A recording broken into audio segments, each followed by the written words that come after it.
कांग्रेस अध्यक्ष मल्लिकार्जुन खड़गे जी ने प्रधानमंत्री को लिखा था जाति जनगणना को लेकर। उसके बाद दूसरा खत कांग्रेस अध्यक्ष ने 5 मई 2025 को, काफी लंबा खत है, दो पन्ने का है, जाति जनगणना को लेकर कुछ सुझाव, रचनात्मक सुझाव भी दिए थे। प्रधानमंत्री को ये खत गया था और अफसोस की बात है कि इन दोनों खतों का कोई जवाब प्रधानमंत्री से मिला नहीं, प्रधानमंत्री के कार्यालय से मिला नहीं, गृह मंत्री से मिला नहीं, किसी अधिकारियों से मिला नहीं। तो ये तीसरा खत है और इस बार दोनों नेताओं ने, राहुल जी ने और खड़गे जी ने, इस पर हस्ताक्षर किया है। विषय वही है जो पिछले 3 साल से कांग्रेस पार्टी उठा रही है प्रधानमंत्री के स्तर पर जाति जनगणना को लेकर। मैं इन 3 खतों का कुछ संदर्भ देना चाहता हूं, कुछ पृष्ठभूमि देना चाहता हूं। पहले मैं दे चुका हूं, कई बार मैं दे चुका हूं, पर मुझे दोहराना पड़ेगा क्योंकि ये मुद्दा बड़ा संवेदनशील मुद्दा है, भारत के भविष्य से जुड़ा हुआ है। जब कांग्रेस पार्टी ने 2023 और 2024 के लोकसभा चुनाव के समय जाति जनगणना की मांग की थी, मैं आपको याद दिला दूं कि 28 अप्रैल 2024 को प्रधानमंत्री ने 28 अप्रैल 2024 को अब के प्रधानमंत्री तब नॉन बायोलॉजिकल थे, तो नॉन बायोलॉजिकल व्यक्ति के रूप में उन्होंने ये इंटरव्यू दिया था एक टेलीविजन चैनल को और इसमें उन्होंने कहा था कि कांग्रेस की मांग जाति जनगणना को लेकर एक अर्बन नक्सल सोच है। तब अर्बन नक्सल चलता था, अब अर्बन नक्सल दिमागी नक्सल बन गया है। पर 28 अप्रैल 2024 को प्रधानमंत्री ने इस सोच को अर्बन नक्सल सोच कहा था। पर 30 अप्रैल 2025 को अचानक, आपको याद होगा, 22 अप्रैल 2025 को पहलगाम पर में आतंकवादी हमले हुए थे। सारा देश शोक में था। अचानक 30 अप्रैल 2025 को मोदी सरकार घोषणा करती है कि 2027 की जनगणना जाति जनगणना हो गई, यानी कि कास्ट सेंसस, जो प्रधानमंत्री ने अर्बन नक्सल सोच कहा था, कांग्रेस की मांग को ठुकराया था, कांग्रेस अध्यक्ष के खतों का जवाब नहीं दिया था, वही प्रधानमंत्री 30 अप्रैल 2025 को अपनी सरकार की ओर से वो घोषणा आती है कि ये कास्ट सेंसस कराया जाएगा।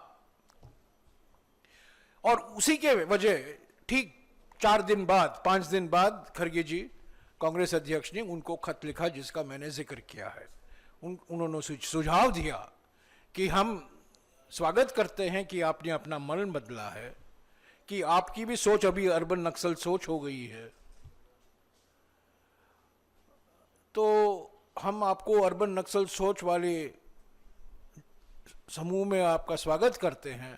पर ये हमारे 3-4 सुझाव हैं और ये खत भी आपको पहले ही डिस्ट्रीब्यूट हो चुका है, पर फिर से मैं आपको दे दूंगा। तो तब से लगातार बातचीत चल रही है, मांग हो रही है हमारे ओर से कि सभी दलों से बातचीत कीजिए, सभी सरकारों, राज्य सरकारों से बातचीत कीजिए, सुझाव लीजिए और ठीक तरीके से सामाजिक न्याय के मकसद को मद्देनजर रखते हुए ठीक तरीके से जाति जनगणना कैसे कराया जाएगा उस पर विचार प्लीज कीजिए।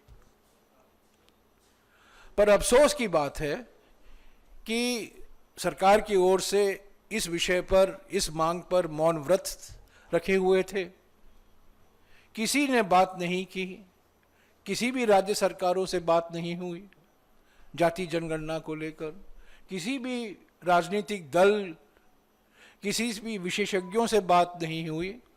और ये जाति जनगणना की शुरुआत अभी 14 अगस्त 2026 को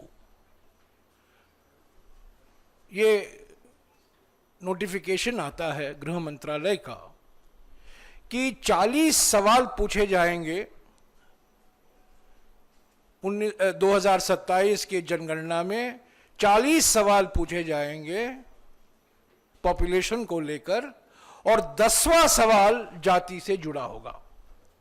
यानी कि 40 सवाल हैं, उन 40 सवालों से में 10वां सवाल जाति से जुड़ा हुआ होगा और इससे जो जानकारी हासिल की जाएगी वो जाति जनगणना कहलवाएगा। ये अभी 14 अप्रैल 2026 को गृह मंत्रालय से ये नोटिफिकेशन निकाला गया। तो बिल्कुल साफ है कि मोदी सरकार और प्रधानमंत्री का कोई इरादा नहीं है ईमानदारी से, ठीक ढंग से ये जाति जनगणना कराया जाए। इनकी कोई मंशा नहीं है। इसको एक तरीके से आप कह सकते हैं सेल्फ सबोटाज है। खुद इसको बेमतलबी जनगणना बना रहे हैं। इसका कोई इस्तेमाल नहीं हो सकता, सामाजिक न्याय से इसका कोई लेना देना नहीं होगा।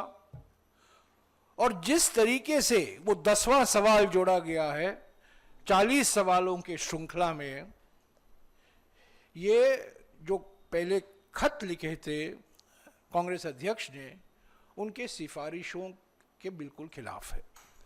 तो इसको लेकर 20 अप्रैल 2026 को जो खत दोनों नेताओं ने, विपक्ष नेताओं ने, लोकसभा और राज्यसभा के, इन्होंने काफी विस्तार से प्रधानमंत्री को जानकारी दी है, उनको अवगत कराया है कि किस तरीके से जो सवाल पूछे जाएंगे और एक सवाल पूछा जाएगा 10वां सवाल, उसका कोई मतलब नहीं है। ये जाति जनगणना नहीं है, ये धोखा है, विश्वासघात है और जानबूझकर जाति जनगणना को ठंडे बक्से में डाला जा रहा है।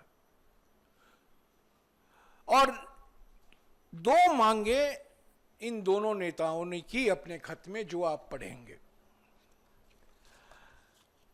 2 अक्टूबर 2023 को बिहार में तत्कालीन सरकार ने, जब नीतीश बाबू महागठबंधन के मुख्यमंत्री थे, 2 अक्टूबर 2023 को बिहार के जाति सर्वेक्षण के नतीजे प्रकाशित किए गए थे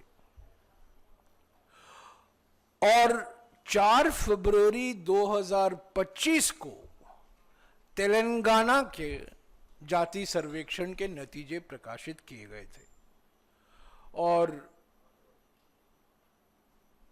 राहुल जी और खड़गे जी की मांग प्रधानमंत्री से ये है इस खत में कि जिस तरीके से बिहार में और जिस तरीके से तेलंगाना में जाति सर्वेक्षण कराया गया था, उसी के आधार पर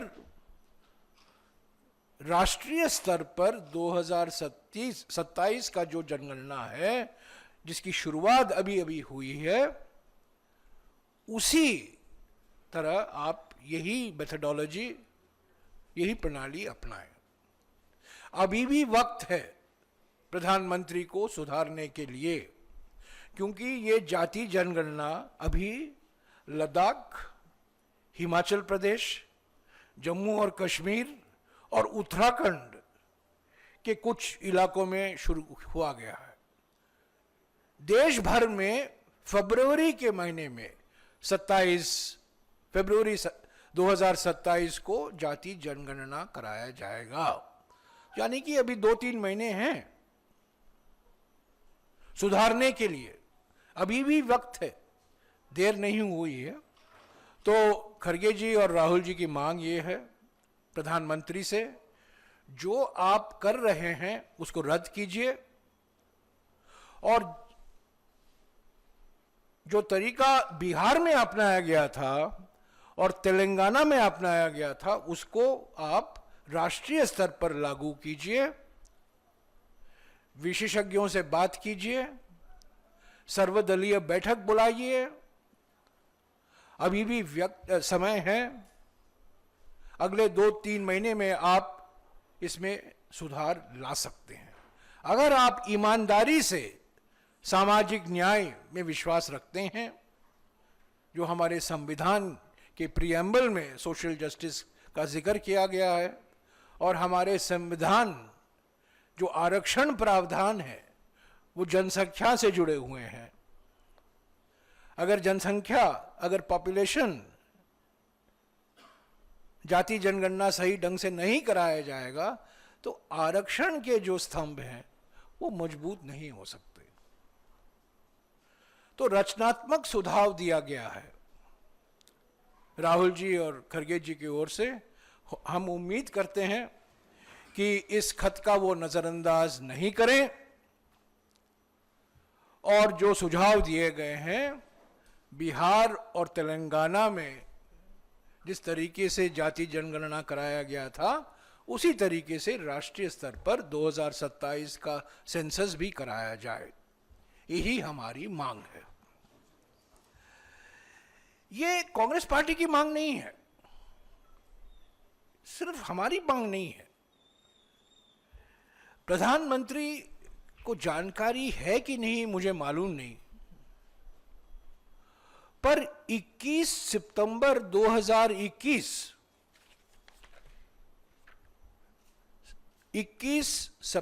2021 मोदी सरकार की एफिडेविट है सुप्रीम कोर्ट में। कई लोगों को जानकारी नहीं है, गृह मंत्री को जानकारी है कि नहीं मुझे पता नहीं, गृह मंत्रालय के अधिकारियों को जानकारी है कि नहीं पता नहीं, क्योंकि ये एजुकेशन मिनिस्ट्री की ओर से ये एफिडेविट फाइल किया गया था। और इस एफिडेविट में कहा गया है कि अगर जाति गणना कराना है तो पहले से ही एक सूची तैयार करनी होगी।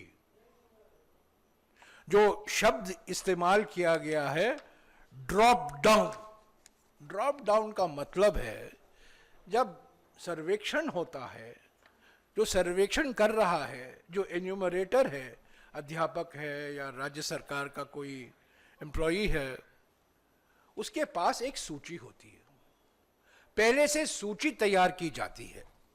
मिसाल के तौर से खड़गे जी और राहुल जी ने बिहार में 215 जातियों की एक सूची बनाई गई थी, 215। और ये जो सर्वे के लिए जा रहा है एन्यूमरेटर, उसके हाथ में है, तो आपसे सवाल पूछेगा आपकी जाति क्या है और वो टिक करेगा। इसको ड्रॉप डाउन कहते हैं। तो ये सूची पहले से ही तैयार की जाती है। इसी तरह तेलंगाना की सूची भी उन्होंने प्रधानमंत्री को भेजा है, जो तेलंगाना में सारी सूची। हमारे देश में करीब, जानकारी अलग अलग है, पर करीब माना जाता है कि 4200 जातियां हैं।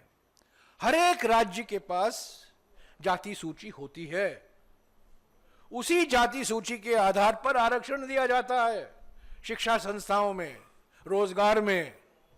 ये कहना कि ये सूची असंभव है, ये झूठ है। सारे राज्य सरकारों के पास, गुजरात सरकार के पास भी है, सारे राज्य सरकारों के पास ये जाति सूची होती है और केंद्र सरकार की भी एक सूची होती है। राजनीति हो या क्रिकेट, देश विदेश की ब्रेकिंग हो या आपके मोहल्ले की बड़ी खबर, सब मिलेगा एक ही ऐप में, सबसे तेज और भरोसेमंद। अभी डाउनलोड करें दैनिक भास्कर डिजिटल।